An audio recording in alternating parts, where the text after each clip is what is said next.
মণি, জগৎ কি মিথ্যা? শ্রীরামকৃষ্ণ: মিথ্যা কেন? ওসব বিচারের কথা।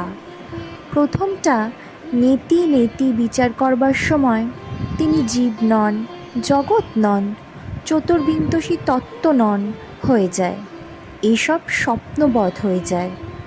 তারপর অনুলোম বিলোম, তখন তিনি জীবজগৎ হয়েছেন বোধ হয়। তুমি সিঁড়ি ধরে ধরে ছাদে উঠলে, কিন্তু যতক্ষণ ছাদ বোধ ততক্ষণ সিঁড়িও আছে।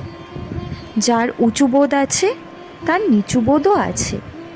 আবার ছাদে উঠে দেখলে যে জিনিসে ছাদ তৈয়ারি হয়েছে, ইট চুন সুরকি, সেই জিনিসেই সিঁড়ি তৈয়ারি হয়েছে।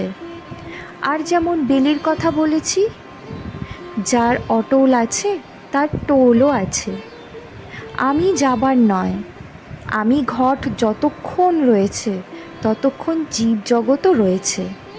তাকে লাভ করলে দেখা যায় তিনিই জীবজগৎ হয়েছেন, শুধু বিচারে হয় না।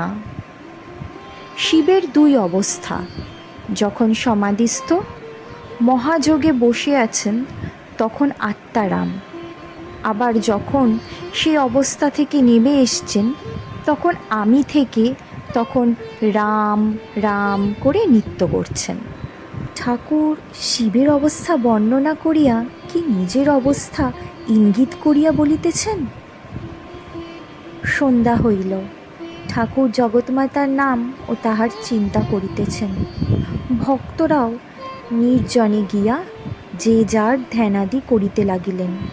এদিকে ঠাকুর বাড়িতে মা কালীর মন্দিরে, শ্রী শ্রী রাধাকান্তের মন্দিরে ও দ্বাদশ শিব মন্দিরে আরতি হইতে লাগিল।